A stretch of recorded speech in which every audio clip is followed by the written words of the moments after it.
ରାତିରେ ଫିଷ୍ଟ କରିବା ପାଇଁ ଭାଇ ମୋତେ କହିଲେ, ମୁଁ କହିଲି ଚାଲ। ତାର ଜାଗା ଉପରୁ ଆସି ପହଞ୍ଚିଗଲୁ। ଆଉ ଜାଗା ଉପରେ ଆସି ପହଞ୍ଚିକି ଆଉ ସମସ୍ତେ ଟିକେ ଶୀତ ଦିନ ବୋଲି ସେକ ନେଇଯାଉଛନ୍ତି ତାଙ୍କ ବଡ଼ିରେ।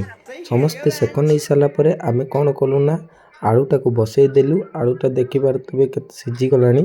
ତାପରେ ଆମେ କ'ଣ କଲୁ ନା ସୋରିଷ ତେଲ ପକେଇଦେଲୁ। ତାପରେ ପିଆଜଟାକୁ ଭାଜିବା।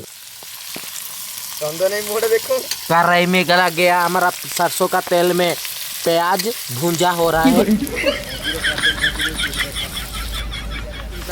पेस्ट गया हमका हल्का सा इसको भुजिया करेंगे आदा रसून का पेस्ट।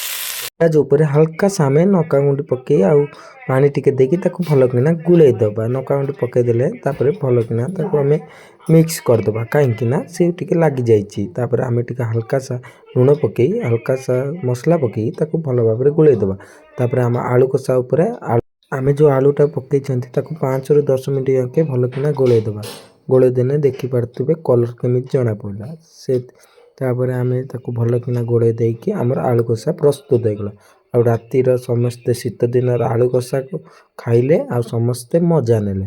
ମୁଁ ବି ଆଳୁ କଷାକୁ ଖାଇଲି, ସମସ୍ତଙ୍କୁ ଦେଖିପାରୁଥିଲି। ହ୍ୟାଲୋ ଫ୍ରେଣ୍ଡସ୍, କିଛି ସମୟ ଅପେକ୍ଷା କରିବାର ଆମର ଅନ୍ତ ଘଟିଲା। ତାହେଲେ ଫାଇନାଲ୍ ଆସି ଆମ ପଥରେ ପହଞ୍ଚିଗଲା। ଆମେ ଭଲକିନା ଖାଇଲୁ ଆଉ ସମସ୍ତେ ବି ମଜାମସ୍ତିରେ ଖାଉଛୁ। ଯେହେତୁ ଶୀତ ଦିନରେ ସମସ୍ତେ ଆଳୁ କଷାକୁ ବହୁତ ଏନ୍ଜୟ କରି। ଭିଡ଼ିଓ ଯଦି ଭଲ ଲାଗିଛି ଲାଇକ୍ ସେୟାର ସବସ୍କ୍ରାଇବ୍।